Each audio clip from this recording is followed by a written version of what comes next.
Guys, we're just gonna wait a little bit to start this thing. I was in the middle of editing the video coming out today, and we had a trade. We had a trade involving the Jacksonville Jaguars that I am not too surprised by. So figure we're gonna talk about this, go live for. Appreciate all you guys tuning in on this Wednesday morning. Happy hump day to everyone. If you're on the West Coast and you're up at this hour, my condolences. On the East Coast, rise and shine. The Jaguars just made a trade. The Jaguars just made a trade, and we are here to talk about it right now with all you guys. Tim Patrick, the former Broncos wideout, now on the Detroit Lions, traded to the Jacksonville Jaguars. We don't know the compensation yet, but I figure it is time to talk about the move and what it means for both these teams. Appreciate all you guys tuning in. Vote in that poll. Do you like this move for Jacksonville? We don't know the compensation yet. I'm finding everything out in real time with you guys, but thank all of you for tuning in. So the Jacksonville Jaguars, we knew they were in the market for a big body wideout. We knew they were in that market. They had 5 receivers on the team. One of them was Austin Trammell, who was not too impressive in the preseason. He always seemed like the 53rd guy to make it. They just had to have someone by default as a 5th wideout. But they were in the market for Vele from the Denver Broncos. Remember that they were in the market with the Broncos with Vele. 6'5" wideout, the 27-year-old in the market for him. Sean Payton said that that Jacksonville was one of the teams that was inquiring about him. So we knew that Jacksonville wanted a big body wideout for a while. Tim Patrick is a big body wideout. Fits that mold, 6'5", 210 pounds. You look at Vele, the guy that the Jaguars were trying to get from Denver when he was on the block, 6'5", 210, the exact same build. So we knew they were in the market for a big body wideout. The Jaguars really did not have that jump ball kind of guy outside of Brian Thomas.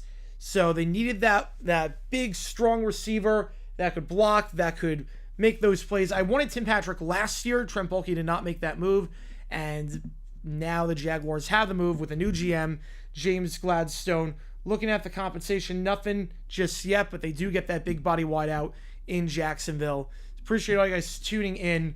Tim Patrick now on the Jaguars, so that should round out the receiving room. You figure Trammell's gone. It's going to be Brian Thomas, Travis Hunter, Parker Washington, De'Ami Brown, Tim Patrick, some much-needed height to the Jaguars receiving room. Not sure he was going to fit on the Lions this year, especially with the rise of Tesla. Tesla was looking absolutely phenomenal this preseason. He was the standout of the preseason, maybe across the entire NFL. You had Amon-Ra St. Brown, obviously Jameson Williams, Tesla, Khalif Raymond. It was going to be tough for Patrick to really catch on, especially because Tesla is that big body wideout at 6'4". And like I said on this on for a while that the Jaguars were looking for big body wideouts. That's why I said when the 53-man roster came out, I did say that in all likelihood the Jags aren't done. I did say in all likelihood they're going to upgrade at wide receiver 5. They're going to upgrade at that spot, and Tim Patrick is a heck of a player to do that. Tesla looks like, yeah, he could win up Rookie of the Year. He could be. Speaking of Tesla, it is funny how it worked out because the Jaguars, the reason that the Lions got Tesla was because the Lions traded up in the 3rd round with the Jacksonville Jaguars. The Lions gave up 2 of their 3rd round picks to Jacksonville to trade up for Tesla. So it is funny how that sort of worked out. That Tesla goes to the Lions because they trade up with the Jaguars. It means that Patrick becomes the odd one out, and then Tim Patrick ends up going to Jacksonville. Don't know the compensation, but the Jaguars have picks to work with, even despite not having a first-round pick. Lions, we're not getting a first-round pick. It'd be a first-round pick in 27, so it wouldn't be for 26. We don't even have that pick. The Jaguars have a bunch of picks to work with. They had 12 picks before this move. We don't know what the move is, but Tim Patrick, last season, 33 catches, 394 yards, and 3 touchdowns. Was very good with the Denver Broncos for a long period of time before the injuries sort of derailed him. Tim Patrick, a veteran wideout. The Jaguars do sort of need a veteran in that room. Parker Washington, still on his rookie contract, still pretty young, entering his 3rd season. Travis Hunter, obviously a rookie. De'Ami Brown hasn't done a lot in the NFL, did very well with Washington in the playoffs last year, but still a pretty young wideout. And then Brian Thomas, great wideout, but entering his 2nd year. Tim Patrick is that veteran wideout that the Jaguars have need. It's not going to be a 3rd round pick. It's not going to be a 3rd round pick. There's no chance it's a 3rd-round pick. How's it going, Sam? Appreciate you tuning in. Daniel Thomas also signing with the Lions. I like the move a lot for Detroit. Speaking of former Jaguars, Gear Drill with a 5. Appreciate you, man. I mean, not a bad trade. At least the upgrade. I like the Falcons to sell for a mediocre tackle with McGarry out for the year. Yeah, I do wonder if, appreciate you with telling Gear Drill down. Which game do you want me to do? I'll get you on the call for it. Which game do you want me to do? I'm going to get you on the call for it. I wonder with that move with the Falcons. I wonder if, because I know the Houston Texans have been looking to shop Cam Robinson. They really like that rookie that they drafted. And I know they're in the market to shopping Cam Robinson. I think that might not be the worst fit. Again, I'm not a huge Cam Robinson fan. I was happy when the Jags got rid of him. He was not that good in Minnesota last year. But he is a veteran. He does know to some extent what he's doing. I do wonder if the Falcons are going to potentially call the Texans up on line 1 and see if they can get anything for Cam Robinson. Because, again, the Texans apparently want to move on from Robinson already, which, take that for what it's worth, especially with that offensive line. But I do wonder if that could be an option. You want George Tech? I'll get you on George Tech. I appreciate you, man. Appreciate you. Thank you so much again. Every donation counts as triple during this live stream. Appreciate all you guys tuning in. Happy Wednesday morning to all you guys. Again, so we're still waiting on the compensation for this, but the Jaguars get not just a big body wideout, which they did not have, but they get a veteran wideout. It means Trammell is going to be gone in all likelihood. He probably reverts to the practice squad. But if you look at the wide receivers the Jaguars had before this, not counting Trammell, obviously, their wideouts were, if you look at who made it, Park Washington's a slot guy, 5'10". Brian Thomas, 6'2". Travis Hunter, 6'1". Delmy Brown, 6 foot. They didn't really have that big body guy. So now that big body guy, Tim Patrick, that big body guy that you can throw it up to, a nice target for Trevor, and as a wide receiver 5, that's really good. Breakfast football already a trade. Sounds like positive. Yep. Cam Robinson's about to be on his 14-minute calendar year. Can you imagine? Can you imagine?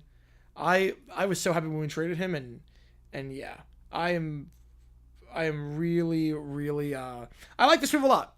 I did say I thought the Jags were going to get wide receiver 5. I thought it was going to be Trey Palmer. I did not think it was going to be a Tim Patrick trade, but I really liked Tim Patrick a lot. I really, really liked Tim Patrick. I liked him a lot in Denver before the injuries.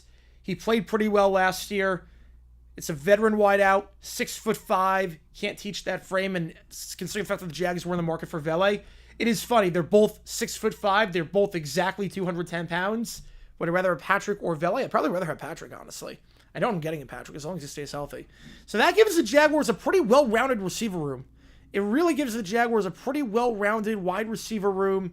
You're looking at a room with Brian Thomas, Travis Hunter, Washington as a slot, Delmy Brown, and Tim Patrick. Guys that can do different things. Guys that can do very different things, very different skill sets. And I love this about James Gladstone. James Gladstone does not sit on his hands. Is Gladstone going to work out as the GM of the Jaguars? I have no idea. Obviously, we have not played a game yet. But I like that Gladstone, if he sees a need, he is aggressive, and he's going to fix the need. He is not going to wait. We saw that with the Kalen Saunders trade. We saw that with acquiring Travis Hunter, trading up to get him. We saw it with all the movement that he did during the NFL draft. We see it now with this. James Gladstone, is it going to work out? I don't know. But the guy does not sit on his hands. Trent Baalke just threw his hands up in the air and was like, well, it takes 2 to tango. There's nothing we can do about it. There's nothing we can do. Gladstone's aggressive. I like it. I like it. He does not sit on his hands, and he doesn't just wait until the end of the season to fix glaring holes on the roster, which I really, really like. I really like James Gladstone at GM. I told you, he was my number 1 guy from the start, and I like the way he conducts business. Again, is it going to work out? I don't know, but the process, I do like the process of the Jaguars actually trying to improve, recognizing you get these assets, these 12 picks, and keep in mind, this could be where that 7th round pick comes into effect that the Jaguars got trading Johnson to the Eagles. Johnson was not making the team. The Jaguars had their non-offensive linemen set in stone. Johnson was not making the team. They get a 7th round pick for a guy that was not going to make the team. Maybe they use that pick to get Tim Patrick. So you trade a guy that wasn't going to make the team for wide receiver 5. You trade a guy that wasn't making the team, Luke Fortner, for Kalen Saunders, give you some depth on the defensive line. The process that Gladstone uses, really, really good, assuming this is not an overpay. I'm assuming this will be a low round pick, a 7th, that could become a conditional 6th, this is my guess. We are still waiting on the compensation. Robinson's greatest contribution is to play for Immaculate Grid. Yes, it feels that way. Feels that way. He'll be aggressive at the deadline? Yeah, depending on what the needs are. Depending on what the needs are. Okay, we have the trade summary. Tim Patrick for a 6th round pick. Tim Patrick for a 6th-round pick. So it's a 2026 6th-round pick. So about what I thought. I thought it was going to be a 7th potentially for a conditional 6 if he hits certain criteria, but a 2026 6th-rounder. So the Jaguars, if you look at the NFL draft for the Jaguars, they now have 11 picks. They don't have a 1st-round pick, but they have a lot of picks to work with. So basically, the Jaguars, if you look at it with the process, well, I still like giving up. I still like the Travis Hunter trade. I still like it. If you look at what the Jaguars did, the Jaguars get Tim Patrick. Lions get a 2026 6th-rounder. Basically, the Jaguars traded down 30 spots to get rid of a guy that was not making the team and to get a guy that is 6'5" and is going to make the team.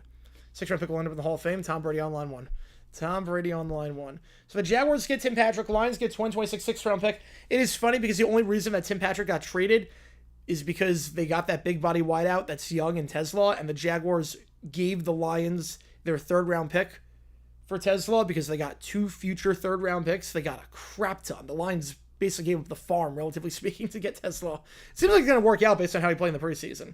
But the Jaguars do get Tim Patrick for a 2026 6th-round. If you look at the Jaguars draft picks going into the 2026 draft, the guys they have a lot of picks. They have a lot of picks at their disposal. They've got, if I show you the draft picks according to Demetrius Harvey, let me show you what we got. Obviously, no pick in round 1 just yet. No pick in round 1. First time ever the Jaguars will not have a pick in round 1 as things hold. But they have their own pick in round 2. Round 3, they have their own pick. They got 2 3rd-rounders from the Lions in the Tesla trade. 2 3rd-rounders. Their own 4th, a 5th, 2 5ths actually. No 6th. Now, that pick is from the Seahawks. So the Jaguars give the Seahawks 6th-rounder in exchange for Tim Patrick. And they have 4 7th-rounders. So, over-under? It's going to be a lot. Yeah, Martin, don't know a whole lot about him. Don't know a whole lot about Martin, to be honest. Don't know a whole lot about him. But the Jaguars now have 11 picks, even despite all this. All the movement that Gladstone has made with Travis Hunter and that trade up, getting Kalen Saunders, getting Tim Patrick. Even with all the movement that the Jags have made, they still have 11 picks to work with. Cross off the 6th, but they still have 2 5ths, a 4 3/3, a 2nd, 4 7ths, a lot of capital to move up and make some moves to the deadline if need be, if that time comes. I like this move a lot for Jacksonville. I really like this move. This is not like Trent Baalke where he trades down, gets a crap ton of picks in day 3, and then none of them do anything, and he doesn't use the assets to trade up like you should. As you're seeing with all the guys that did not make the team, I think none of our day 3 picks made it from last year. I think Gladstone's basically cleaning house with all that. But I do really, really like this move for Jacksonville. I said we need a big body wideout for a long time, and we got that big body wideout. We got that 6'5" guy. We got that Vele type, and I love how Gladstone couldn't get Vele, and when he couldn't get Vele, he didn't give up. He kept trying to make a move, and if you ask me, would I rather have Tim Patrick for a 6th or Vele for a 4th? It's not even close. It's not even close. Considering what we need on this team, we just need a big body wideout, a veteran presence in particular. Vele's not a veteran presence. Vele is a good wideout, don't get me wrong, but he's not a veteran presence. He's entering his 2nd season. The Jaguars have no real veterans at wide receiver on this team. Now you add a veteran in Tim Patrick. You add a guy that's 6'5". You add a guy that was really freaking good in Denver before he got hurt. A guy who was good last season when he played for the Lions, considering how good that receiving room was. I think it's a great fit. I think it's a phenomenal fit, and I think Patrick could do a fair amount in Jacksonville. And you have receivers that can do a lot of different things there. You have Park Washington as a slot guy, Brian Thomas, Travis Hunter, different type than Brian Thomas, different type than Park Washington, different type than De'Ami Brown, who's a speedster, different type than Tim Patrick, who's your big body guy. You have guys for every role. It's almost like how the running back room is. Every running back can do different things in Jacksonville. So we're not just doubling up on 2 of the same kind of players. Yeah, we're on right now. Yeah, breaking news. Jaguars made a trade.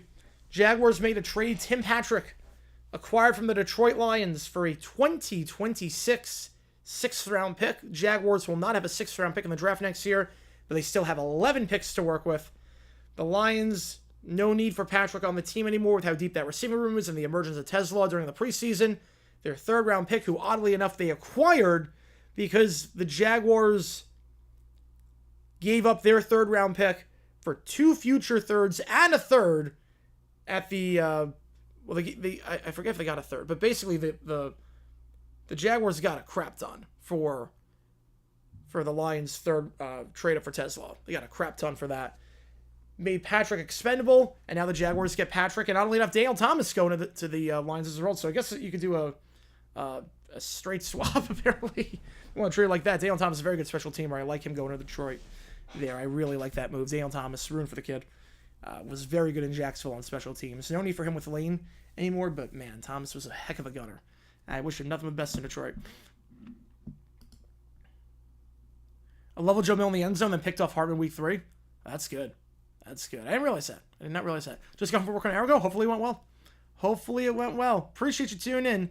Happy hump day. If you're waking up on the West Coast at this hour, the sun is not even out where I am. If you're on the East Coast, rise and shine.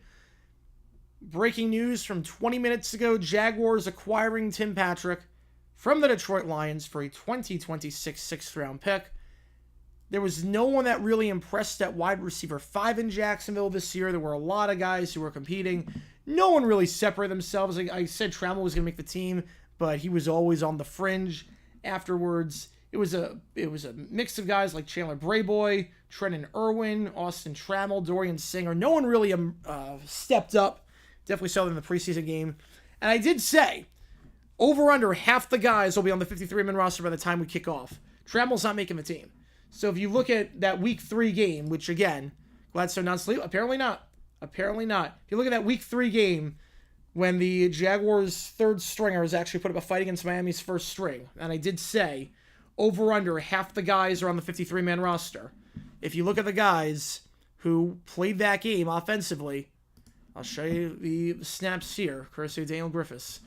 Show you the snaps here. Literally, none of these guys are on the team except for Austin Trammell, who we figured will be cut after this news. I don't think the Jaguars keep 6 wideouts. All these guys, besides Trammell, cut. And this was the snap count for week 3 against the Dolphins. I did say over under half the guys making it by the time the game kicks off. And Trammell, I took the under on that one.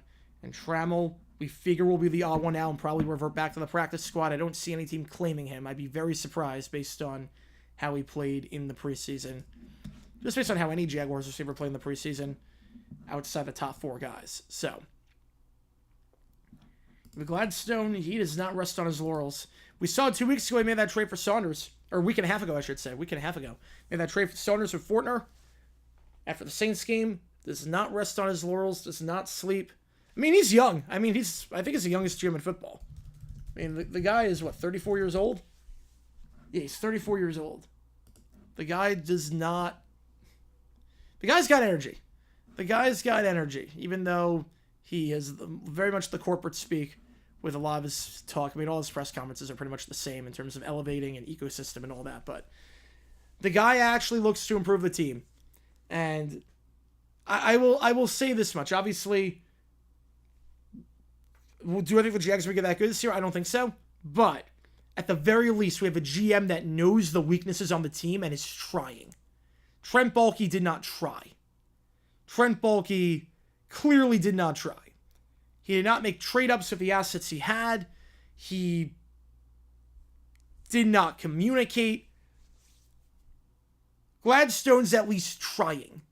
Gladstone is at least recognizing the issues on the team and is very transparent about fixing them, and he has done just that.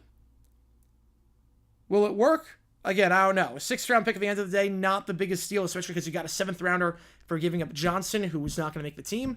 So you basically trade down like 30 spots. Does it have to be a GM? You think Howie sleeps? No, I do not think Howie sleeps. He lives and breathes football 25/8. Not even 24/7, 25/8. But I love it. I love this move for Jacksonville. I really do love this move for Jacksonville. 6th-round pick, probably not a big deal at the end of the day. And you have to remember, too, especially because you got the 7th-rounder with the Johnson trade. You had 12 picks. Not all 12 are making the roster next year. Especially because you had all your guys make the roster this year. Not all 12 picks are making the roster. So you don't want to, I mean, you want to go into the draft with as many assets as possible, but you don't want to end up taking that many guys. You don't want to take up that many guys. The Jags outflex the Jets on this one. Our GM wanted him. Good for the Jags. Yeah. I had a feeling the Jags were going to operate wide receiver 5. I really had a feeling that maybe not this. I thought maybe Trey Palmer potentially because the Liam Cohen connection in Tampa. But the Jaguars wanted Vele when he got traded to the Saints for a 4th-round pick. Sean Payton said that he was stuck with a few teams, and he said Jacksonville was one of those teams. So I did speculate for a while. That the Jaguars wanted a big body wideout, since Sean Payton basically spilled the beans, and they get a guy who literally has the same exact build as Vele, 6'5", 210, a veteran wideout. You need a veteran. There was no veteran on that team in Jacksonville. Most tenured wideout in Jacksonville before that was De'Ami Brown, who this is his first season with the Jaguars, and a guy who started 10 games in his career. So before this, you had Parker Washington, who was a backup wideout. Travis Hunter is a rookie. Brian Thomas entering his 2nd season. De'Ami Brown, a guy who started 10 games in his career. You needed a veteran in the room. You need a veteran, and a veteran big body wideout. Tim Patrick fits that mold perfectly. And for a 6th-round pick in 26, I will gladly take that. Like, think Gladstone seems like a vampire? I like to think that too. Wakes up every day dreaming of the 99 Jaguars and what could have been. How old would he have been for that one? Like, he would have been like 7 years old for that. It's crazy. He probably has no recollection of the 99 Jaguars. His probably like formidable experience with the Jaguars, like when he first started getting into football, was probably the Byron Leftwich days, right around where I was getting into football. Again, this is a young roster. This is a young team, I should say, in terms of the coaching staff and the front office. Gladstone's 34, Rudinsky's 28, 29, Cohen is in his 30s. It's a young team. It is like kind of scary. In the sense that Gen Z, this is a Gen Z team. A Gen Z coaching staff all the way. And front office, but better than bulky. 5 a.m. Yep, the Jaguars made a trade. Tim Patrick. 6'5", 210. I mean, you know Patrick. I mean, he was ground the Broncos for the injury. Jaguars get that wide receiver 5. I did speculate for a while they were going to trade for a big body wideout, get a big body wideout. And sure enough, they got a big body wideout. Gladstone is very transparent with what he does. Gladstone is very transparent, and he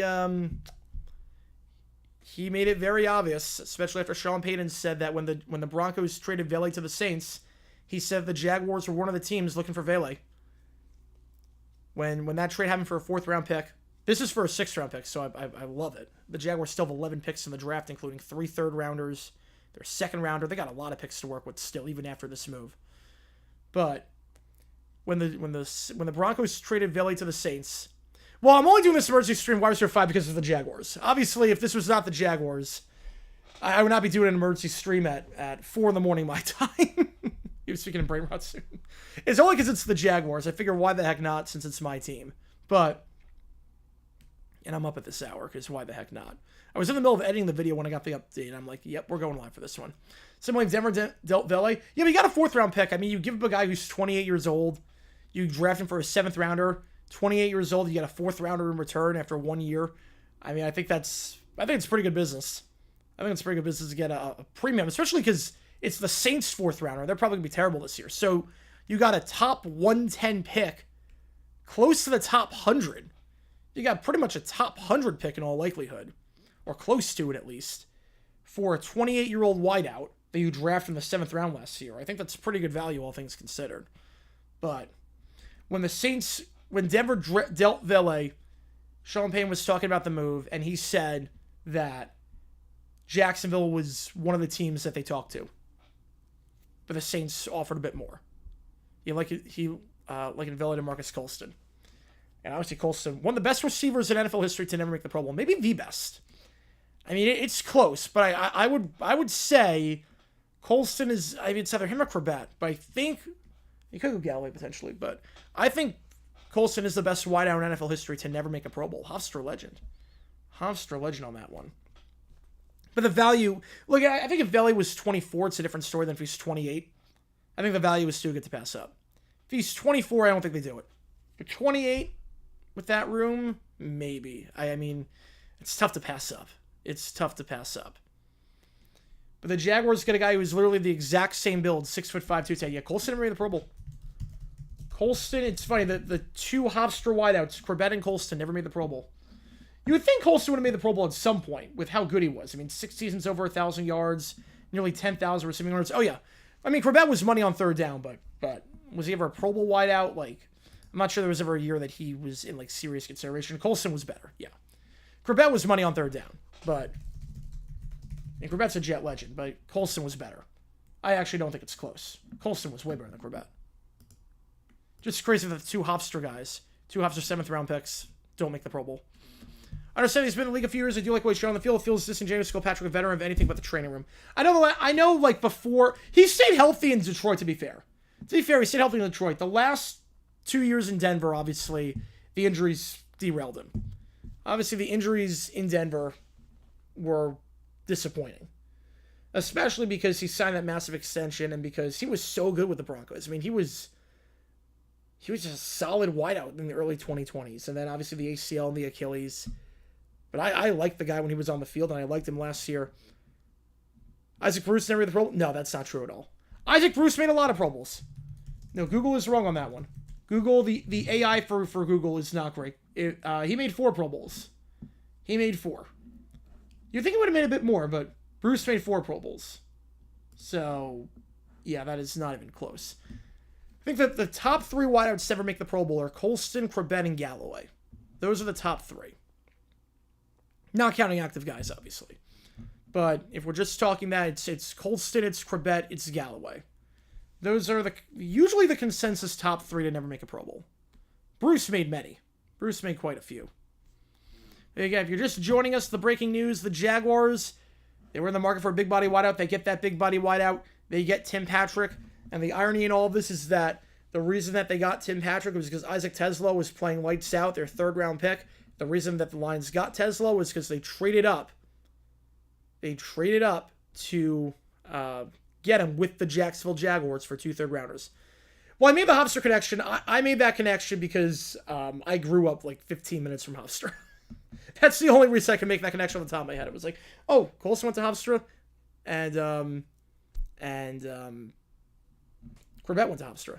But that's, yeah, but I grew up like, I mean, that was like one of the only schools on the island.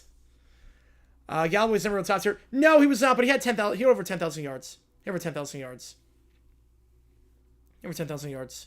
Protest versus hate speech. I would say, how it targets specific people. How it targets specific people. Like, are you making a point, or are you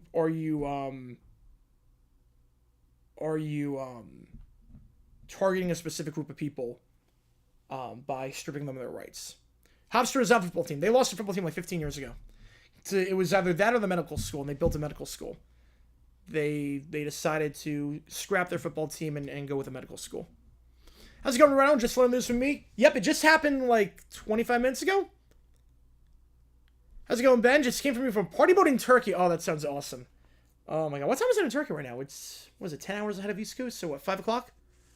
Is it 5 o'clock in Turkey? 17 o'clock?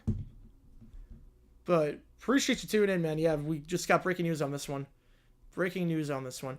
Yeah, J.J. Byrne, that's a great argument too. Yeah, J.J. Byrne was a heck of a receiver. Taysom at quarterback when he gets back from injury. I love the fact that they drafted a quarterback older than Trevor Lawrence to develop him. I mean, if your quarterback... I get rookie quarterbacks not being ready. I get it. You don't want to throw a rookie into the fire.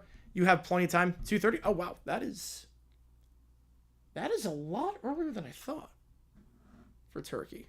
But it's only 7 hours ahead of East Coast? Huh. Wow. I didn't know it was just only 7 hours. Come on with it, too. Appreciate you, man.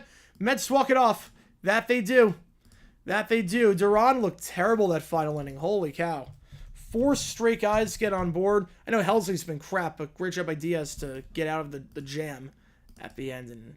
And man, not chasing number 1 at 7:30 in the morning. That's all good. You're not too far off, though. You're at number 2 already. Right now, it's 5:30 by you. I know that. Because I went to the Mediterranean on a cruise in 09. I thought it was more ahead. You got yards for reception for 30? Oh, yeah. Yeah. But it is funny with Taysom at quarterback. It is funny how the Saints drafted a guy high in the second round with pick, what, 41? Older than Trevor Lawrence, and he's not ready to play. Like, if you're drafting a guy who is that old in the second round, he better be ready. He better be ready. The fact that he's not is a bad sign. It's a bad sign. Gonna go with stuff first from Rick. All good, man. All good. Appreciate you tuning in all the way from Turkey. Appreciate you, man. And thank you for the donation. Come on, appreciate you a lot on that one. Yeah, Mets won their last two. Looking good. They're looking good against the Phils so far. And with the D-backs losing, I mean, not that the D-backs were ever in it. In the race, at least. They're making some separation right now. Arrested by the Big Boss Man, be castrated alive. I would watch that. I would actually watch that. Right, was Spencer Rattler's going to win just enough games to not get a replacement? Well, I mean, it's a deep class in all likelihood. Appreciate you, Chris. Hope you can provide for me, hopefully. Fingers crossed. Yeah, I like it. I like the move a lot, so appreciate you, Chris. I mean, it is a deep class. I mean, if Nussmeier plays well, Lagway, Levitt potentially, you've got some guys coming out. 26 looks pretty good on paper for quarterbacks. So, I think Rattler will not win enough games to get you out of the running for a quarterback. The Mets complete the sweep, they'll win the division. I'm going to say fiction on that, but it's surprisingly not as far-fetched as I would have thought a few days ago. And the Mets are 5 back. The Phillies are still in command. I still think they'll be okay. The real question, obviously, you have that 4-game series in a couple of weeks. That 4-game series is going to be key. I figure as long as the Phils can take 2 of 5 of the 5 against them, because you have to remember, too, the Phillies, they play the Braves 4 times next. The Marlins are slumping as of late. The slumping D-backs, they play the Marlins again 3 more times. The Twins, like, they're scheduled the final 10 games, final 9 games, I should say. Cakewalk. D-backs, Marlins, Twins, it's a cakewalk. Did they really do that? Did they really do that? I did not know that. How did they ever get permission to do that? Can you even consent to doing that? Can you even consent to doing that? I have no idea if you can. That's insane. If you're just joining us, the breaking news on this Wednesday morning, the Jaguars making a move. James Gladstone, super aggressive at GM. He's made quite a few trades over the last few months. And this is another one. Tim Patrick, wide receiver 5. Austin Trammell, we assume will get cut after this. And as long as Patrick passes his physical, he should be good to go. Never going to hear the end about how we didn't take Shedeur. Oh, I don't know about that. With the way Shedeur is playing, with the way Shedeur has looked, I don't think you're going to hear the end of that. Jake Haener still steers in my mind. He'll only be our best option. Cook, we are. Oh, you've been Cook for a while. You've been Cook for a while. At the very least, though, with no Carr, at the very least, you have some cap flexibility. I'm very scared to look that up. I'm very scared to look that up. But I'll take your word for it. I will take your word for it. But Tim Patrick for a 2026 6th-round pick. The Jaguars do not have a 6th-round pick anymore in the draft, but they have 11 draft picks to work with next year. Granted, they do not have their first, but they have 4 picks in the first 3 days next year. They traded Johnson to the Eagles on, Sunday? They trade Fortner for Saunders last Sunday, so this is the 3rd trade Gladstone has made in the last 10 days. He is not sitting on his hands. He's been very aggressive in Jacksonville. Thing is, you love to see if you're a Jaguar fan, considering Trent Baalke was the exact opposite of that and just refused to do anything. So the compensation, a 2026 6th-round pick. And doesn't seem like there's anything else in terms of the trade compensation or whatnot. So Cakewalk, I heard the New York accent. Oh yeah, you can hear it sometimes. You can hear it sometimes. I'm walking you. You can hear it a little bit. Cakewalk, yeah.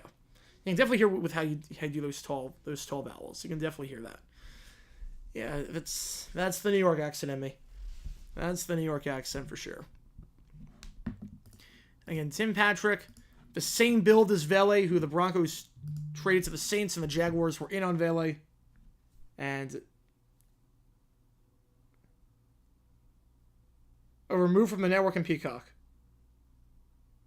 Oh my God. Holy wow. You were not kidding on that one. Wow. That is insane to me. Holy cow, that is insane.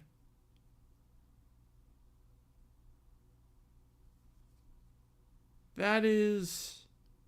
Wow. I don't know what to say. Who are Jaguars here is 1 through 5. You got Brian Thomas as your 1. Travis Hunter as your 2. Parker Washington's your slot. You got De'Ami Brown. And now you got Tim Patrick. So Brown's your speedster. Patrick's your big body guy. Washington's your slot. And then you got, on the outside, Thomas and Hunter. Is Veli any good? He was pretty good in Denver last year, yeah. I mean, Sean Payton likened him to Marcus Colston. So what happened? The Jaguars traded a 6th-round pick for... the Jaguars traded a 6th-round pick for Tim Patrick. You know, Veli can play. Veli can play. He's on the older side. For a second-year guy, he's on the older side, but he can play. He's a big body wideout. I mean, there were quite a few teams in on him, including the Jaguars. But when they didn't get him, they pivoted to Tim Patrick. I like that Gladstone is flexible. I like the fact that,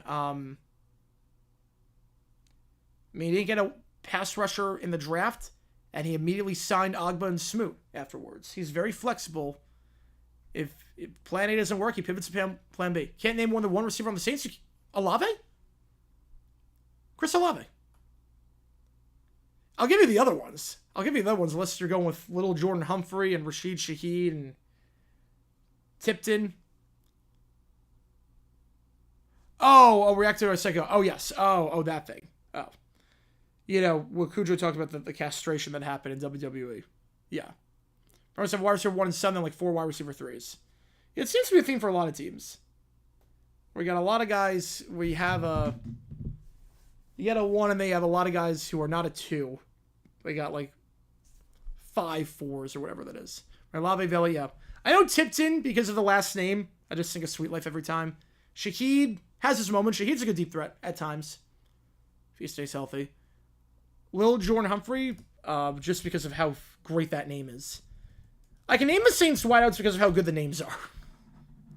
Not because of skill necessarily, but because of how good the names are. I watch, yes. Holy cow.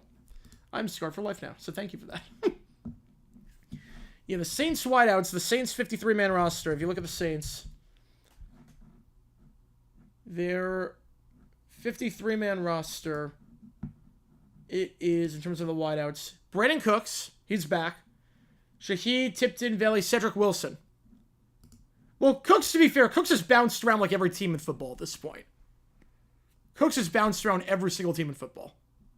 Yeah, Lil Jordan Humphrey's around for sure. He got cut. Oh, yeah, Lil Jordan Humphrey's not on the team anymore. He got cut. Yeah, I think, like, you can name Cooks. I don't think people realize what team he's on, because he's on a different team every other year. Yeah, so he's back in New Orleans. What does Detroit do? We have a 49-man roster? Yeah, I think what Detroit is doing right now, best wide receiver room, worst, best is the Bucks. I think the best right now is the Bucks. I mean, Ibuka is a first-round pick. Godwin and Evans, I mean, that's really good. I like Philly's room too, but I would say the best one would be... I mean, Detroit's also got a very good receiver room. That's part of why they made the trade. Tesla is a big body wideout. Patrick, same mold, and Tesla obviously has played very well this preseason. I'm not sure how much Patrick would have played, how much would have fit into Detroit in terms of getting reps, being on the active roster. So, I think that's part of why they made that move. Part of why they made that move is because Tesla fit that same mold. The worst wide receiver room. The worst one. I mean, I'm inclined to go Tennessee on that one. Jags, top 3 receiver room in the AFC. You know, Cook's just one of those guys that gets passed around a lot. But he's a good wideout. Top 3 receiver room in the AFC.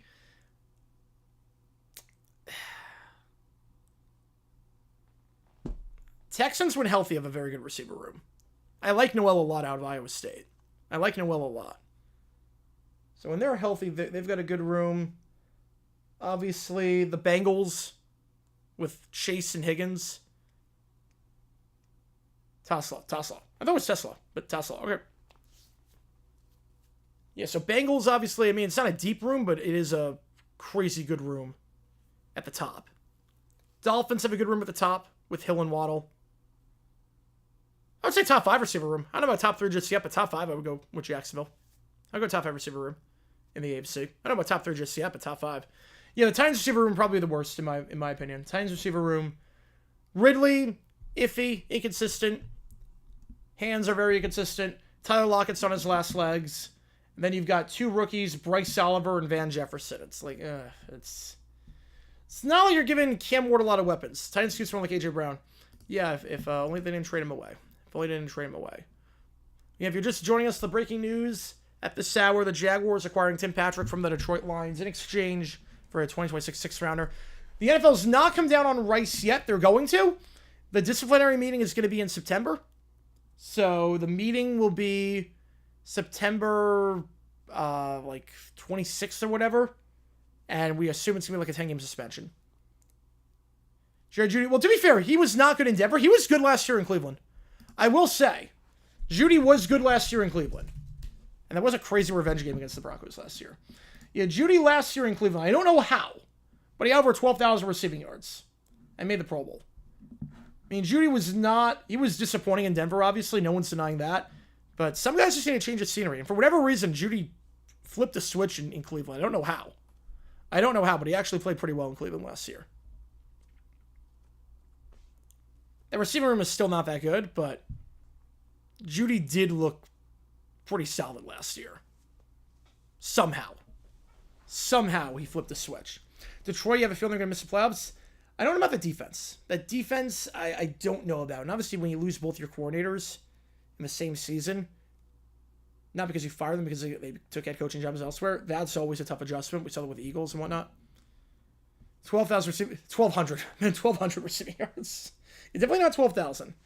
12,000, that would be one of the few times where if you play 1 year in the NFL, you make the Hall of Fame. You could play 1 year and make the Hall of Fame if you had 12,000 receiving yards. Yeah, 1,200 yards last year. Yeah, but Rice, we assume we'll get a 10-game suspension.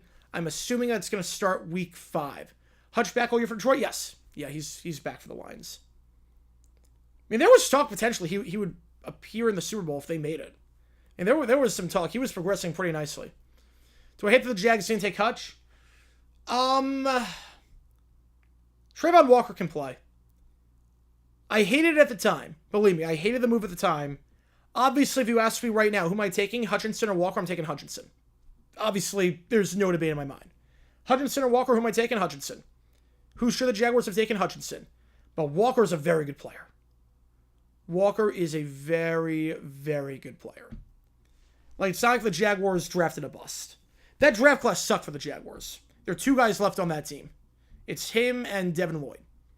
Outside the first round, the Jaguars did nothing. They had 2 third-round picks in the top 70, Luke Fortner and Chad Muma. They're not on the team anymore. You know, I agree. The NFLPA, I would say they wouldn't allow it to happen with Rice. He should be suspended for a while. I mean, he fled the scene of a crime. And it's on video, and he clearly did it.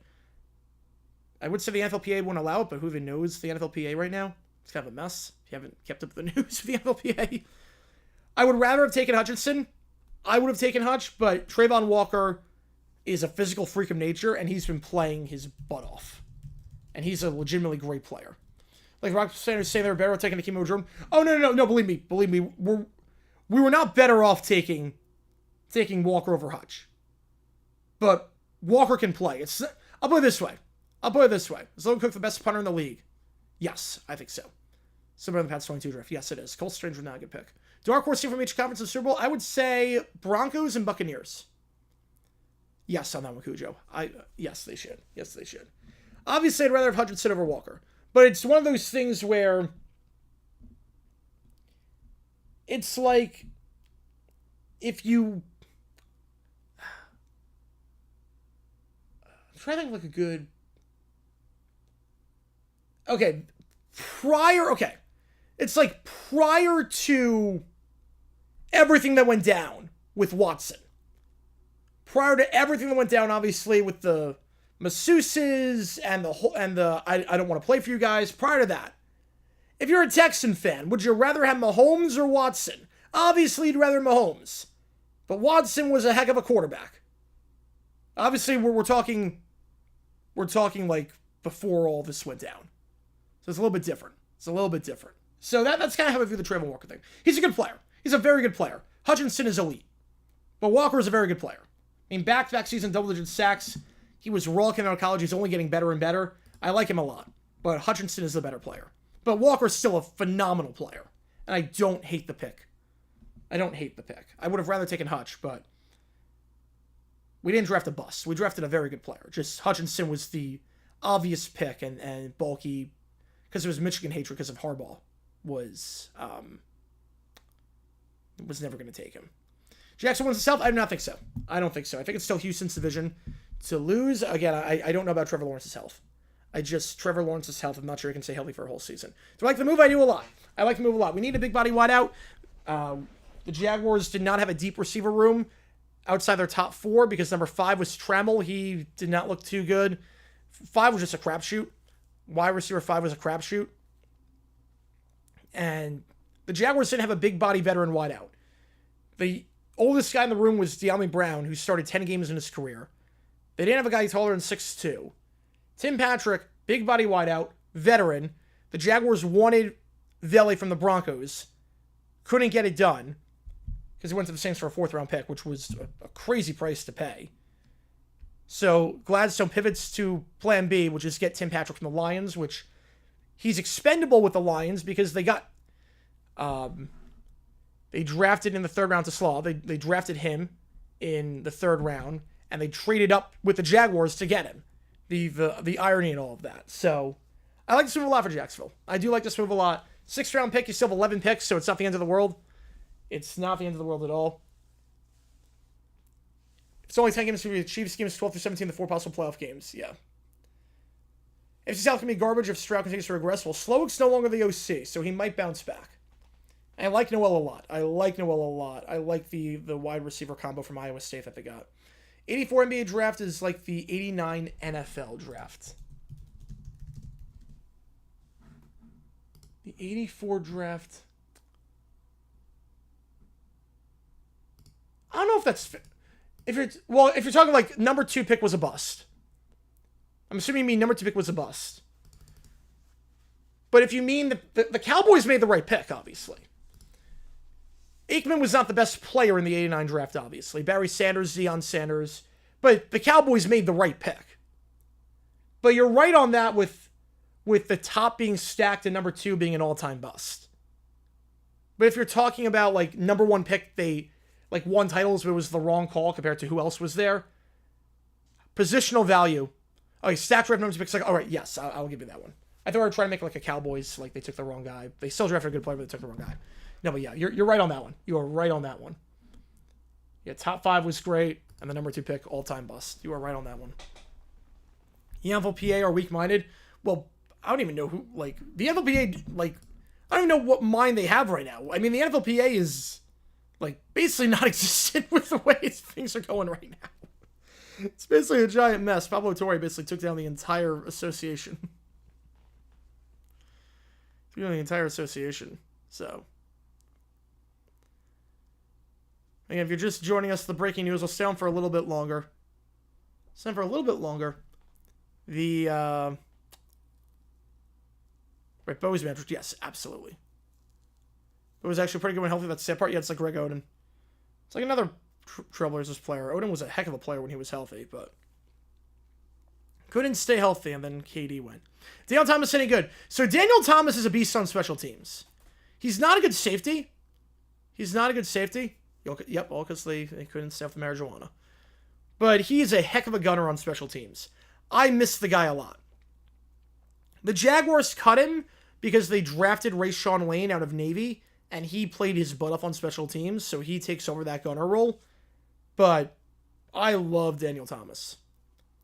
He was one of the few bright spots from that awful 2020 draft that we had. Daniel Thomas, you're going to like the guy a lot. You're going to like the guy a lot on special teams. He is, like, if he's playing safety for you, not a good sign, but special teams, he gets down the field, he makes tackles. He is a surefire tackler on special teams. I like the guy a lot.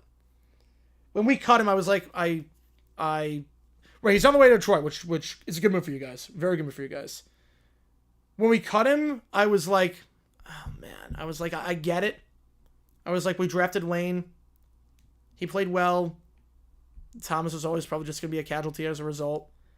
But that was the cut that hurt the most, because I like the guy a lot. 2014 ranked in terms of all-time draft. Problem with 2014 is the quarterback situation. Now, wide receivers, it's near the top. I mean, that draft was stacked at wideout. But the problem with 14 that's always going to hinder in terms of all-time draft is quarterbacks. That the best quarterback in that draft was Carr. That's what's going to hinder it. Not counting the greatest quarterback of all time, Blake Bortles. You're not wrong, Sports Talk. You're not wrong. But I like Daniel Thomas a lot. Take good care of him for me, because he was solid in Jacksonville. He was a fan favorite. Again, not a good defender, but special teams, he's a beast. And he's a guy that he just got caught in the numbers game. Let's call it the numbers game. I think so. I think so on that one. I think so. So if you're just joining us, the breaking news is going to stay on for a little bit longer. Then we're going to sign off. A3 drafted as many Hall of Fame quarterbacks the entire 2000s drafts combined. So Elway, Marino, Kelly.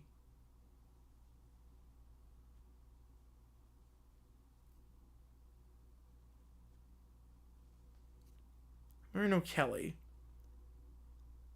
Right, yeah, 4 for County. Yeah. So the 2000s, you have Brady.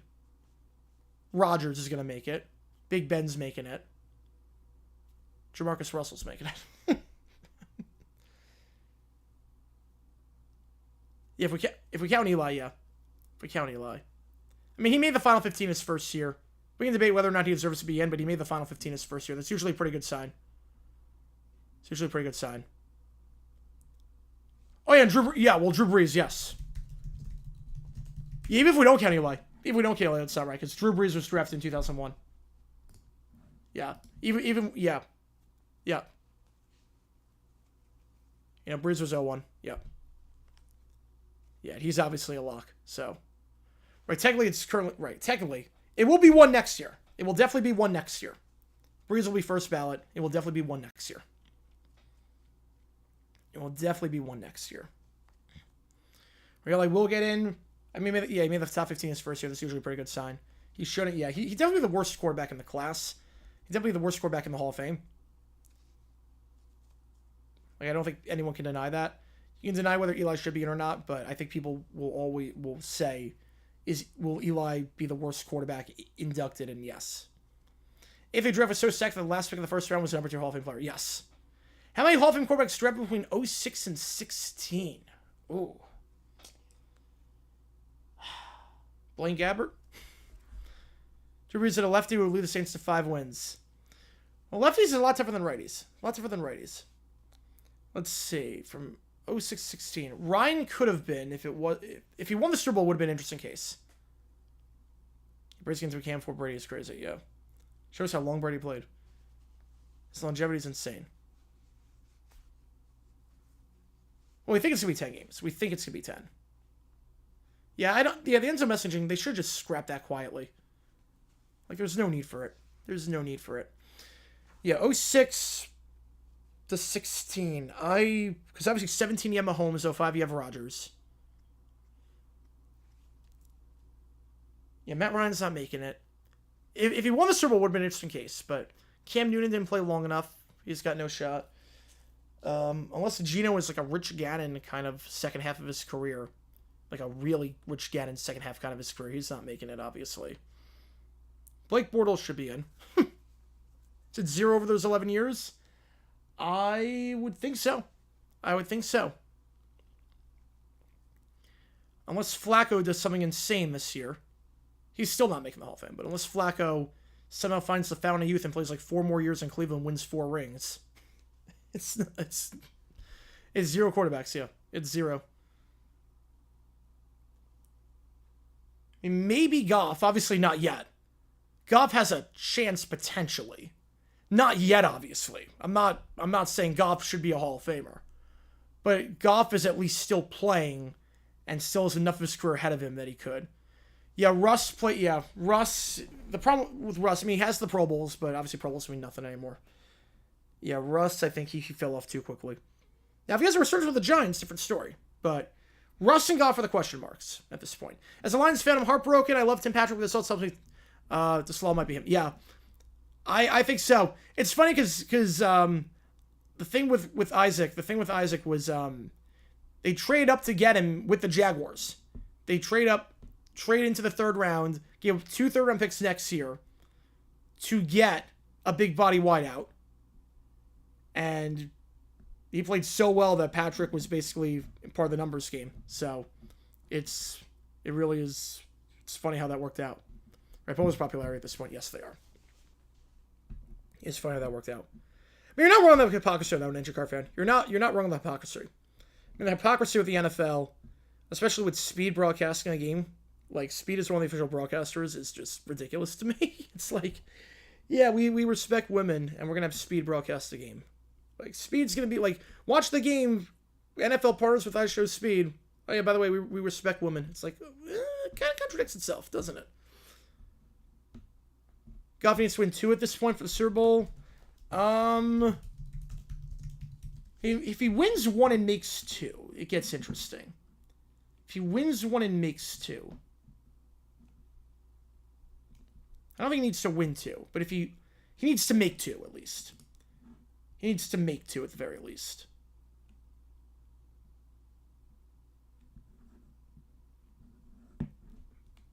Like, obviously, still a long ways to go. Yeah, 06 to 16 is going to be interesting with that. That's how good Gibbs was as head coach. Only had 4 Hall of Fame players during that run, and only Green be considered upper tier.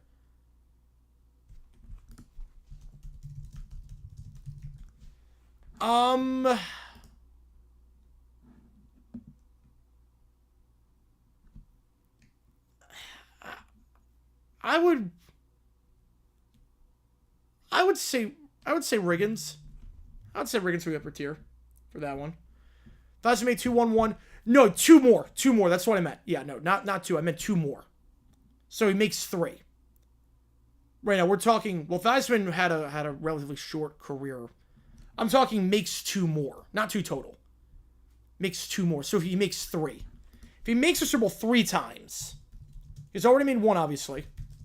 He makes it 3 times, it gets interesting. So the guys with at least 3 appearances, everyone's in the Hall of Fame except for Big Ben, who's going to get in, and Brady, who obviously is going to get in. Armagh was top tier as well. He finished second all time. He finished second all time in receiving yards by the time his career was over. Crossing 1 million subs? Yes, I think so. This season he does, yeah. Yeah, overperforming big games? Yeah, but he could turn that around. He still has time to turn that around. Mark Mosley, Hall of Fame player? No.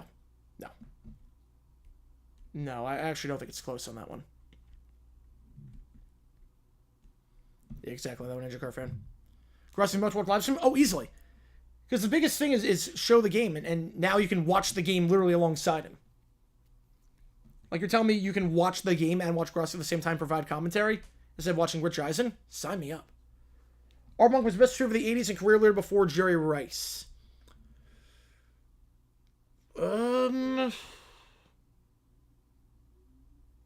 Where was the...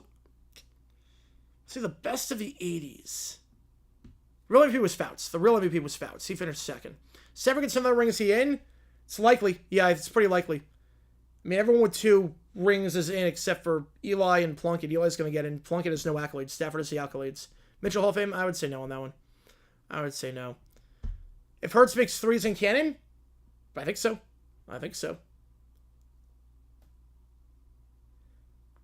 The only one... He didn't play a long time in the 80s. Yeah, Monk or Larger. I was thinking Sterling Sharp. but he was more late 80s, early 90s. He was more early 90s, so I guess not. Yeah, I would probably go Larger for the 80s over Monk, but it's close. They're neck and neck, obviously. I can't put Goff and can't leave Stafford out even if Goff wins a ring. No, we're talking... Right, no, we're talking he makes 2 more. 1 ring is not enough. Theismann chance lost the shot when they lost to the Raiders. Why, he lost the shot once he blew out his knee. That was still again to Cannon.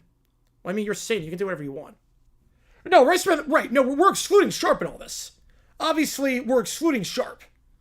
Rice is a consensus number 1. We agree on that. Rice is the consensus number one. We're talking outside of Rice. Who was the best receiver in the 80s? We're talking outside of Rice. Rice is the clear-cut number one. That is undisputed. Rice is the clear-cut number one. We all know that. I was talking outside of Rice. Obviously, Sharp is not better than Rice at any point. At any point. Yeah, probably a large number Monk for the 80s, but Monk would probably be number 3. Sharp probably... He didn't play a lot in the 80s. Sterling Sharp was not really an 80s guy. He only played 2 years in the 80s. He was good, but he only played 2 years in the 80s, so... It's really early 90s. Late 80s, early 90s kind of blend into each other. The music blended in, the pop culture blended in, the zeitgeist blended in. Yeah. Undisputed Sharps is why I turn on FS1. Since right now, because they need programming. They need programming. Larger Monk Lofton. Yeah. Maybe Stallworth by the end of his career, but that's a bit iffy. Roy Green, that's another good pick. JT Smith, another one. Someone did not make the Pro Bowl despite leading receptions in 87.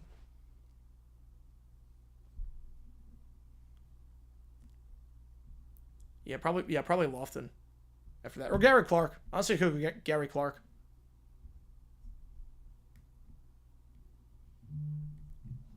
Quick. Mike Quick on that one as well. Potentially. Yeah, the Mark Brothers. Yeah, Clayton Duper.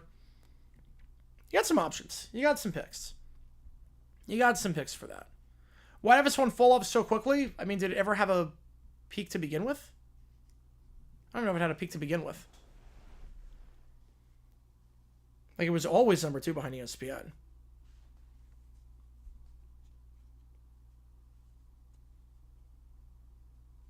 Like, it's... I'm not sure it fell off. Top of wide receiver 2 ever? Yeah. He's definitely up there. Uncle Rudy nice to me? Yes. Very nice. Henry Eller? Yeah, that's another good one. He should be in the Hall of Fame. Henry Eller should be in the Hall of Fame. Top 5 wide receiver 2 ever. Well, Stallworth... Let's go and Swan on that one. Bolitnikov, because Branch is the 1. McCardle. It's early, but Higgins. It's early. Devontae Smith, also it's early, but... Reggie Wayne, if we're calling him wide receiver 2. Marvin Harrison. Yeah, every QB with a ring who has as many more than that are in Canada or will be, yeah. Stafford, if he wins another one, the problem is that passing yards are so inflated nowadays. So inflated. Reggie Wayne, Stallworth, John Taylor, Gary Clark. No, there's an obvious one I'm missing. McCardle. Higgins, Smith. I mean, it's early on that one. Bolitnikov, because Cliff Branch was number 1. Cliff Branch was the 1 with the Raiders, so Bolitnikov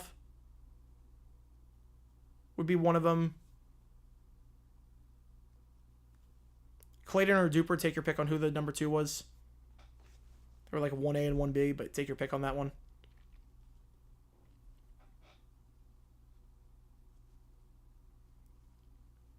Alvin Harper? No, not Alvin Harper. He's best known today for the finger incident in Tampa, where he got part of his finger cut off because the Bucs medical staff was that incompetent. Torrey Holt, yep. John Taylor, he said John Taylor already. But yeah, obviously John Taylor. Duper was over. He was very good too. He was very, very good.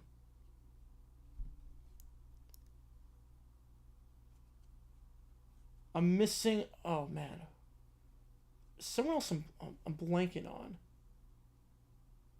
Wes Chandler. I think Wes Chandler is who I'm blanking on. So John Jefferson was the 1. Steve Largent. Well, he wasn't really 2. Largent was the go-to guy. Oh, you're naming just receivers, great receivers. Oh, you're naming receivers from the 80s. Okay, that's okay. Different story. Okay, you're naming just receivers from the 80s. Yeah, but yeah, very good. Chris Carr 98 or was wide receiver 2 Moss? Well, I thought you meant like for the career, for their whole career. So obviously, if it's just for one season, that's a different story. Ever hit 100K? Hopefully, I want that gold plaque. I saw this Chris Carr 10 years ago, but yet Stafford was never the best receiver or the best quarterback or top 3 quarterback in the game. Like he needs another ring. Or they're just on careers. A backup to large. Yeah. Who else? Yeah, the Seahawks. Well, I can name Darryl Turner. I did a video on Darryl Turner. I know him because he was He caught a lot of touchdowns for the Seahawks, and then they traded him to the Browns, and he failed his physical. So no Darryl Turner. If Stickum was still legal, oh my god. If Stickum was still legal, we'd have a 2,000-yard receiver by now. All good, NJ Car fan. Appreciate you, man. Appreciate you. Yeah, if Stickum was still legal, we'd have a 2,000-yard wideout by now. Best wide receiver 3 ever. Ooh. Best wide receiver 3. I mean, Corbett was a slot guy. You could go 3 amigos. Will I ever go to the Super Bowl even if the Jags don't make it? Probably at some point. I would cross on my bucket list. I would cross it off my list. I'd be like, you know what? I gotta, like, if I'm like 60, and the Jags have never made one, I'd be like, you know what? I gotta go at least one time. Danny Amendola, Ricky Prohl. Yeah. Back on board, turns out jumping the sea with an open mouth ain't good. No, not smart. Not smart. Not smart. And what? Freaking a deal. War Moon never won a ring or MVP and he's in canon. Well, Moon also was like second all time in passing yards by the time he retired. He also won Offensive Player of the Year, and he also got blackballed for a... Yeah, that wide receiver was insane. You had like 5 guys in that one that all could put up 1,000 yards. You had 5 guys that could all put up 1,000 yards in that room. I mean, the best wide receiver 3 in all likely... Like, obviously, he hasn't played a snap yet. But if you ask me that question, in 3 years' time, we could be saying Egbuka. We could be saying that. Because obviously, Godwin's not going anywhere and Evans isn't going anywhere unless he retires. Like, we could easily be saying Emeka Egbuka. That the Bucs drafted a wide receiver 3 in round 1. But a heck of a wide receiver 3. Obviously, he's not played a snap yet. But it wouldn't shock me if that's the answer to that question in 3 years' time. If he plays again at Ohio State. Wouldn't shock me. Yeah, if you're just joining us, the breaking news, Jaguars trading for Tim Patrick, 2026 6th round pick. Jaguars still have 11 picks on the docket. Jaguars get their big body wideout. We're looking for Vele. The package was a 6th round pick in 2026. Jaguars need a big body wideout. They got that big body wideout. And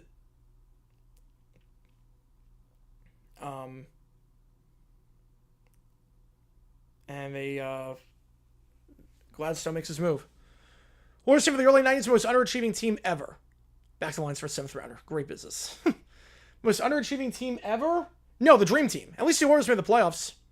The Dream Team. Or 2000 Washington. I think 2000 Washington's the most underachieving team ever. Dan Snyder just went all in and was like, I'm signing everyone. Everyone that's got a pulse that's going to make the Hall of Fame, I'm signing them. We're going all in, and it did not work out. I'd argue Stafford never had an overall receiving corp as good as Moon in the early 90s, at least now in Detroit. Counterpoint, I don't care how good your receiving corp is. You could have me at wide receiver, too. You got a Calvin Johnson in his prime. Equivalent to us and Matt Collins? Yeah, I think so, yeah. Yeah. Right, it was a bunch of randoms. You're not wrong. I mean, Titus Young ran the wrong routes, but at the end of the day, he still had Calvin Johnson. Triple team, you could throw it up to him. Yeah, 89-93 was time. AFC Championship was insane. I mean, by that logic, too, you go the Chargers under Don Coryell. How that never made a Super Bowl is also kind of insane. But at least the Oilers made the playoffs. Like, most underachieving team ever. The Eagles in the early 2010s. Washington with Dan Snyder in the early 2000s.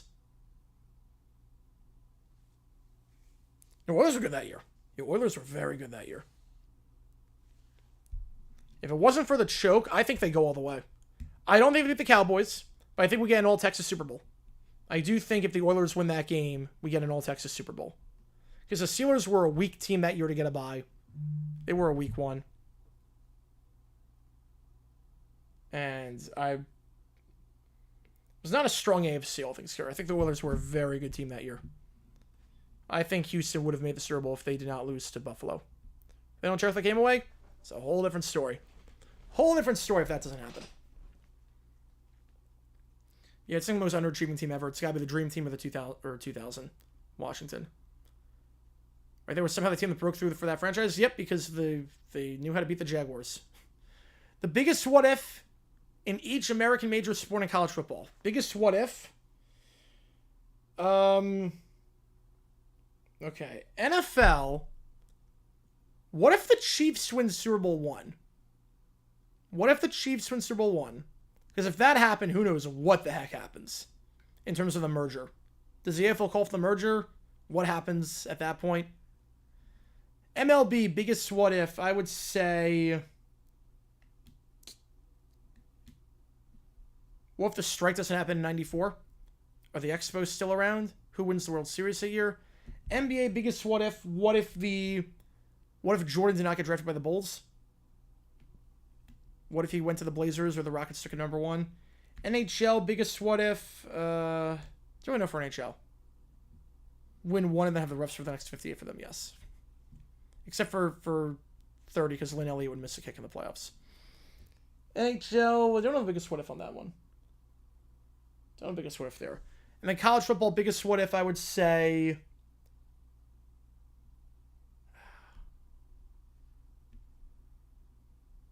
What if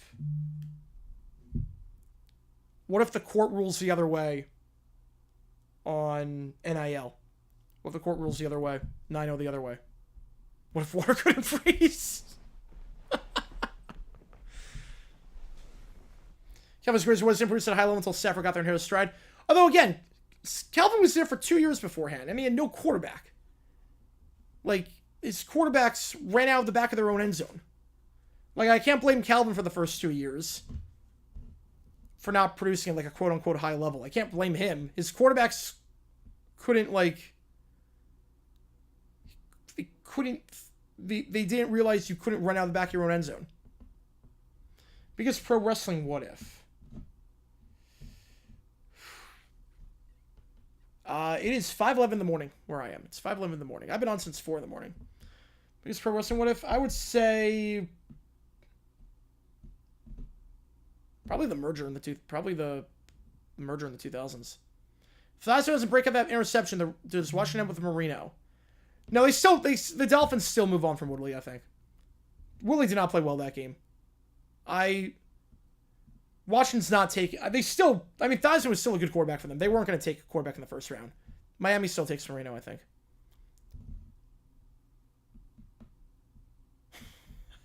It's definitely not doing that. Not tonight, at least. How's it going? Go Guppies, appreciate you tuning in. Yeah, well, Crossroads taken by the Bruins, yeah. Can you imagine? Can you imagine on that one? Tim Brown produced some bad quarterbacks, but again, Calvin Johnson was a rookie. You know, it's not like we're talking about a guy who didn't do anything in the first 6 years. I don't even say like he didn't produce. I mean, the first year he was a rookie. Okay, first year was a rookie. Second year that he quote unquote didn't produce, he led the league in touchdowns. So I don't even know what that means. He literally, the year 2008 before Stafford, the 2 years that Stafford wasn't there, he was a rookie and then he led the league in touchdowns. So don't know what that means. Yeah, the Expos, they had to go. I mean, Olympic Stadium was just a dump. Well, Gretzky goes to trade the Kings. Oh, yeah. That would be the one. That would be the one. That would be the one. That would definitely be the one.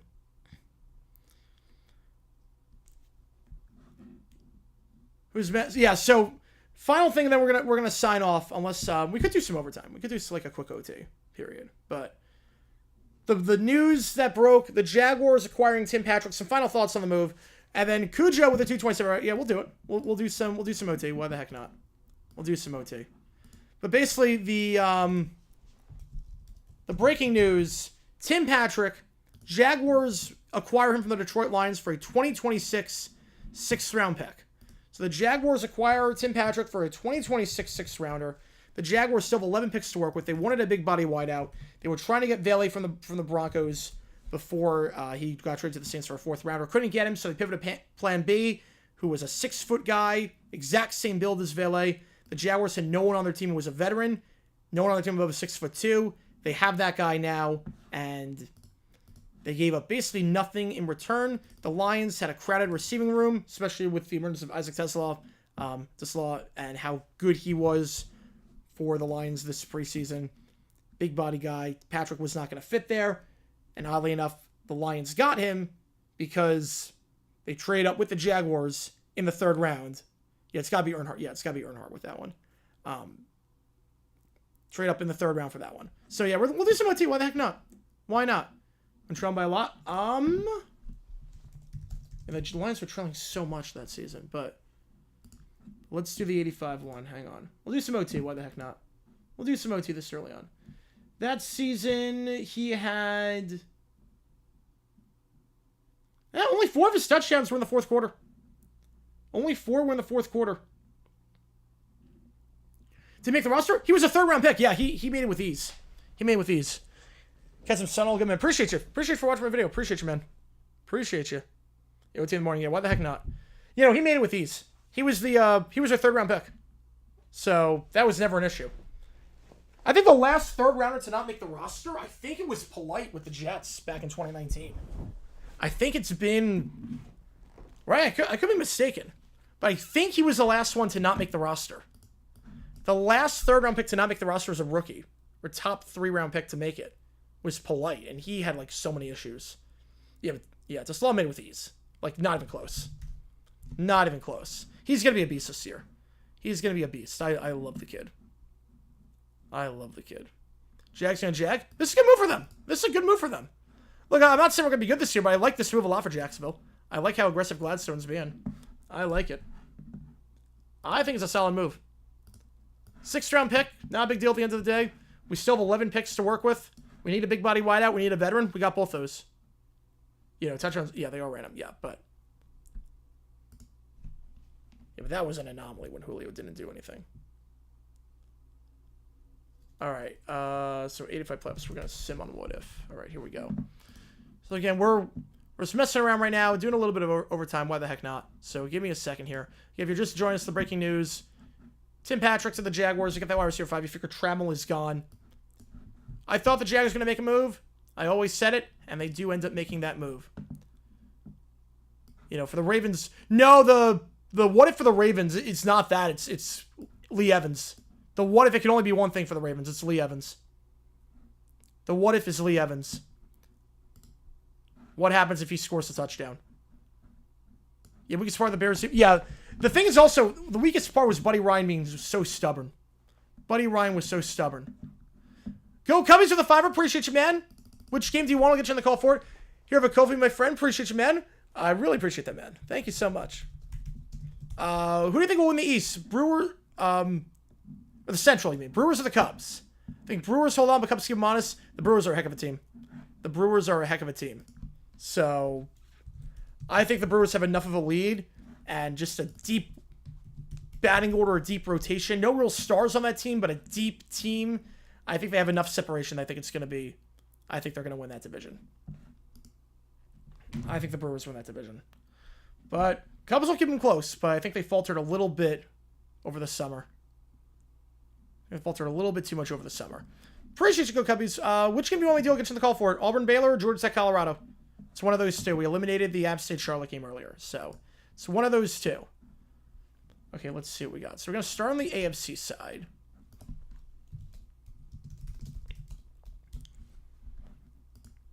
I think the Bears are going to win the sim. I think the Bears still win the sim. I'm going to go Bears over... Well, I would have said Dolphins, but they don't like Marino. They really don't like Marino in this.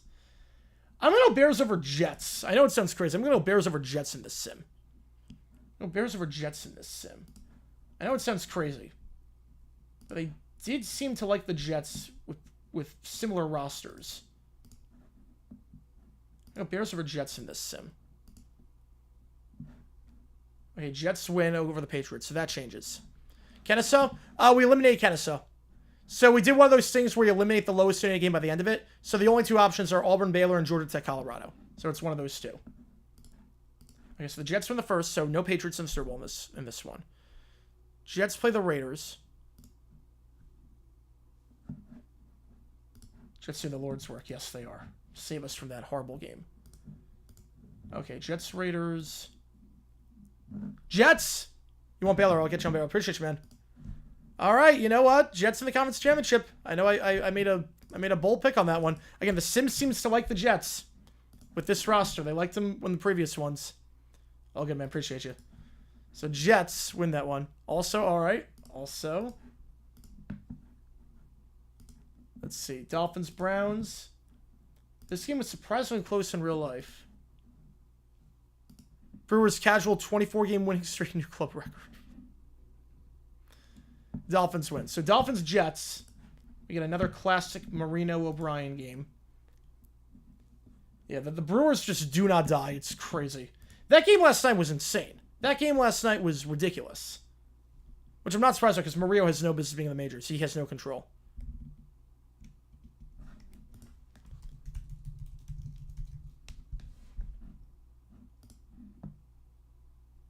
The Brewers haven't actually won 24 games in a row. They've not actually won 24 games in a row.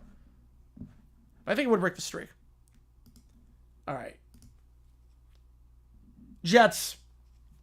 I called it, you know. I called it. The Jets in this sim in the Super Bowl. I had Bears Jets and the Bears winning. I did call it. So the Jets are in on this one. Giants Niners. We're in Miami for that game. And not as bad as 82, though. I haven't done precipitation for anything. Yeah, I think they were at 14. Yeah, Cujo's keeping track. I don't do precipitation. I only do sun on dry field. I think it was. I only do the temperature thing. I don't do the weather. Giants win that one. So now we go Bears. I think the Bears win this. I think it's going to be Jets-Bears, like I said.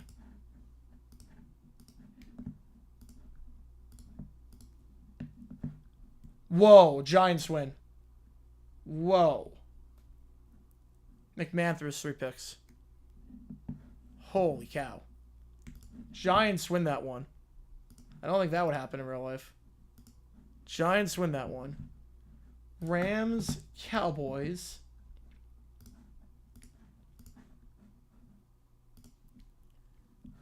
Rams win. So if the Rams... So we could have Dieter Brock against Ken O'Brien in the Super Bowl. We could have that. Rams against the Giants. An all New York Super Bowl. Right? When Cincy, yeah. We didn't, yeah, but Cincy didn't win. Cincy didn't win the 81 divisional round in this sim. We have an all New York Super Bowl. Holy cow. The Jets are the champions. The Jets are the champions in that one. Wow. The Jets are the champions. You know, yeah. McNeil, 153 yards. I'm better than Dina Brock and the Rams. David Abishek. Not wrong. Not wrong. To the Jets. The sim really likes the Jets. The sim really likes the Jets. Yeah, they would. Yeah, I mean, most teams. I think the Dolphins would be the only one that wouldn't get destroyed by the Bears. Maybe the Giants, but I think the only one that wouldn't get destroyed would be the Dolphins and the Giants, potentially. Even though they obviously did play in the playoffs, and the Bears won 21-0. At least defensively, the Giants could hold their own. Offensively, not so much. They got 1 of the 5 playoffs. Yep. They got 1 of the 5 right. Crazy. Crazy on that one. Absolutely insane. Yeah, we know who won the draft. Yep, we know who won the draft on that one. We know who won the draft. All right, last call for anything for overtime, for any like requests, any audio, video, ChatGPTs, any last minute donations. Other, we're going to sign off here. I'm going to edit the video. I have to record the audio for it. But obviously the breaking news, if you just missed it, Tim Patrick to the Jaguars for a 2026 6th round pick early on this Wednesday morning. Sun is not even out where I am. So, shows you how early this is. We'll have a video out. It should be out by probably 10:30 Eastern time. I'm going to get it out. I'm just, obviously, the emergency live stream took priority, so I had to get that up. But last call for any audio, video, chat. We'll do like an early OT if you want, but otherwise we will sign off here. We're going to be live for a members-only stream at 6 p.m. Eastern time, so that will be $5 again. Oh, what do you get for $5? You can get an star request. Yeah, you get a star request. Yes, you do get a star request. You do get a star request for $5. Yes, you do get a star request. Yeah, Marino still has them until 99. Yes, he does. You get a star request. You do get a star request for that.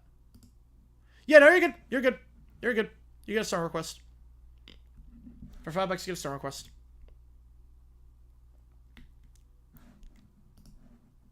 You are good.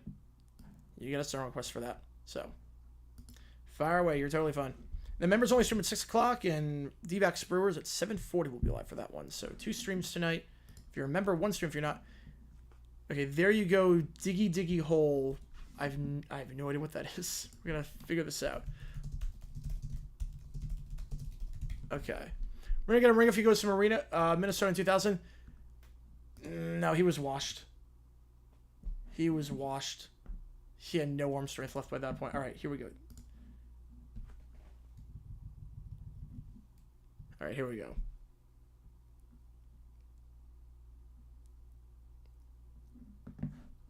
All right. Yep, I got it. Yep.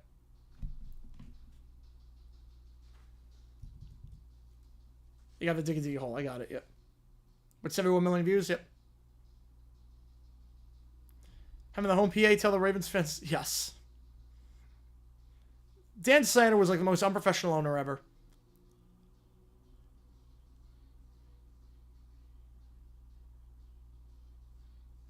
Oh, man. This feels like an opening to every animated movie in the 90s. This feels like I'm watching Prince of Egypt. Did I go to the next season? No, I'm going to a few more. Not over the weekends, but over weeknights I am. So I think I have like 2 more home stretches. And I'm going during like the weeknight games. I didn't get a chance to go the week before. Like the last home stretch I didn't go because I was in Disney. The home stretch before I didn't go because of the surgery. So, man, this is sketchy. Thoughts on Cracker Barrel? Go back to the OG logo? Yeah, too little, too late. They now have to go back to the original design. Go back to the original design of the interiors. It's too sterilized. Yeah, they really had it. Yes, they really had it. They really had it. Prince of Egypt is such a good movie. I just saw it for the first time a few months ago. This does feel a lot like every opening to a Disney movie. Yeah, no, Richardson was not a good person.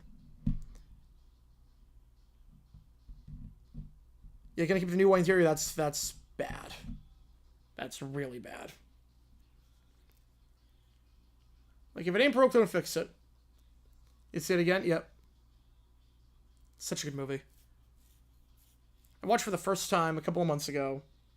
I was like, how have I never seen this movie before?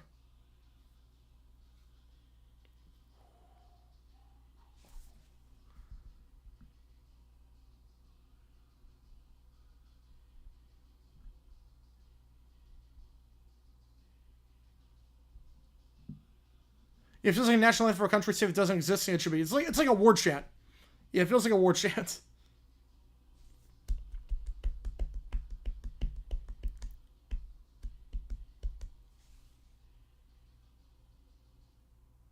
God.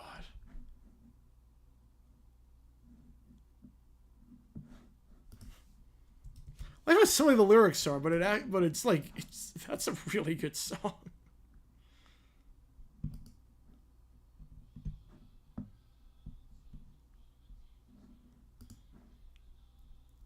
You know, why Cracker Barrel? If you change the logo and make it look like a barrel, it's a little bit different. They made it so generic. Like, if you change the logo and make it look like a barrel, it's a different story. But they consulted so many people, and to make that change and then to go back, it's such a bad logo change.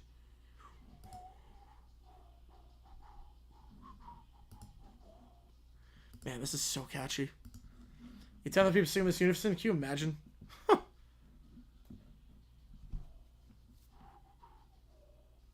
The children yearn for the mines. They yearn to dig holes. This feels like if they did a Holes musical, this would be the opening song. Should she be fired? Yes.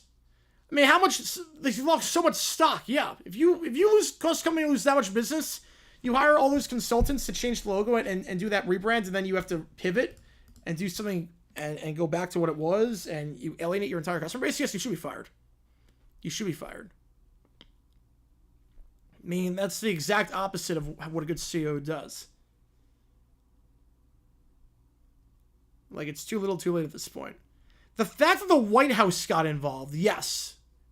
Now, whether the White House should get involved in that is a different story, but the fact that the White House is getting involved in the Cracker Barrel controversy shows you that, yeah, you probably can't recover from that.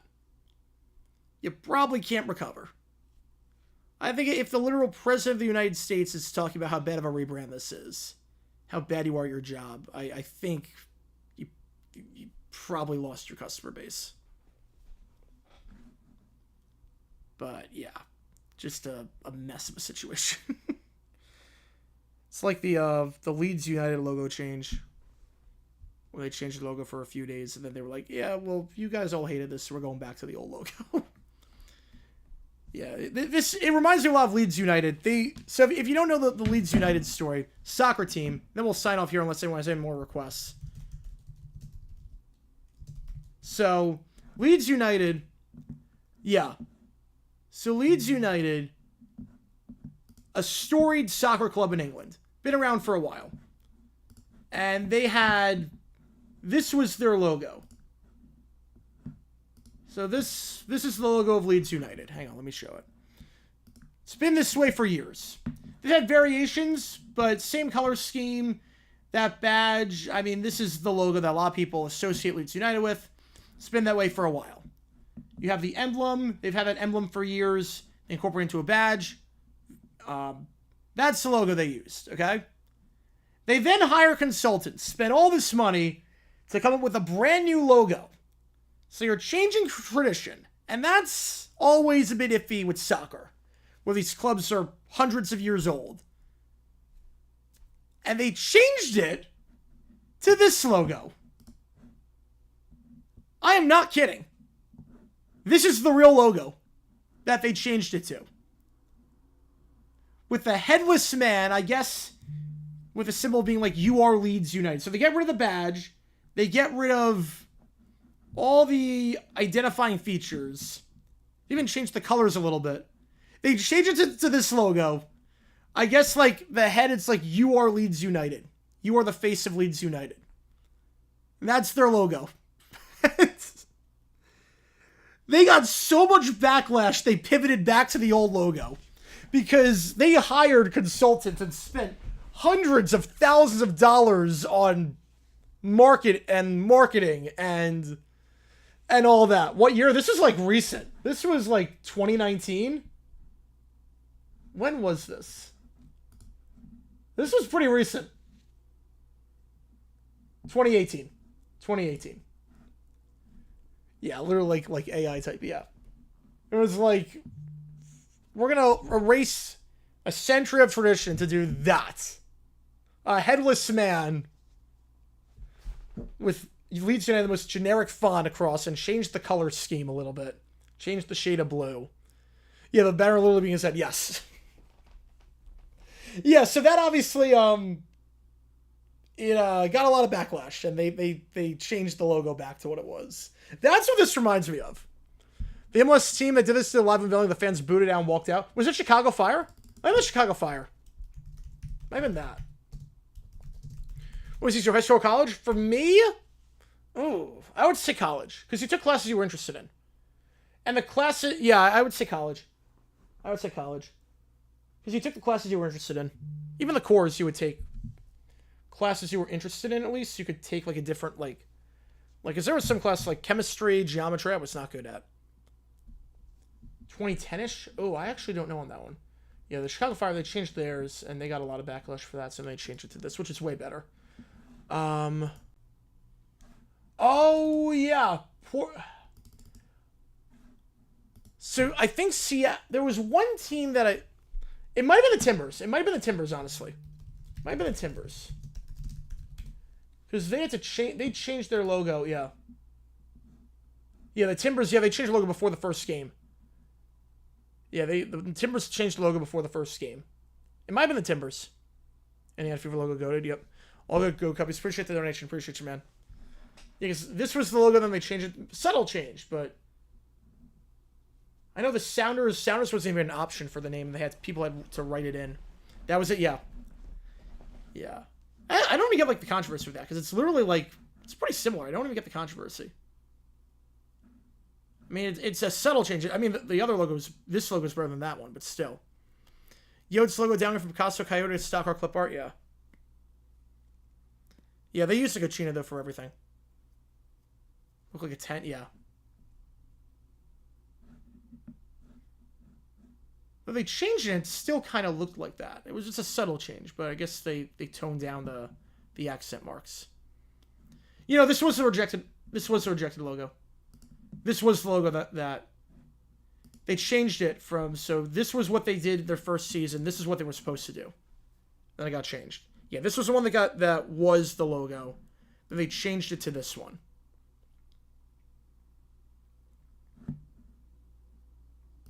Yeah. Subtle change.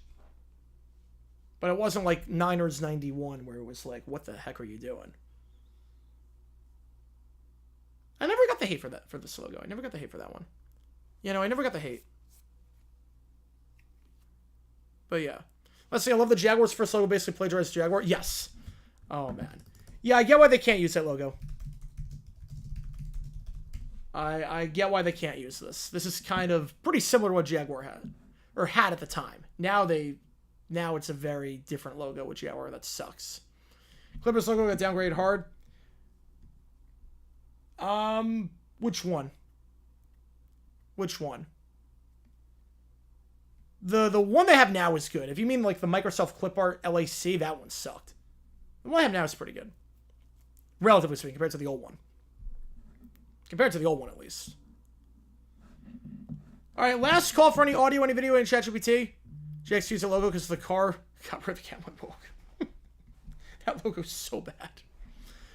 Yeah, the Jaguars made a trade. Jaguars made a trade.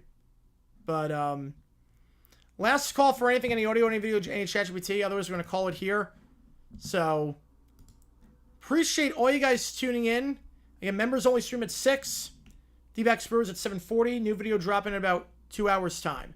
But, long story short, Jaguars acquire Tim Patrick from the Detroit Lions for a 2026 6th-round pick. Appreciate you guys tuning in. Happy Wednesday. Enjoy the day. Trade the 6th-round pick to the Jaguar Car Company. Use that logo. Yes, they should. I would have no complaints with that. I have no complaints with that. I do like that logo a lot. To see that on the helmet one time would just be awesome.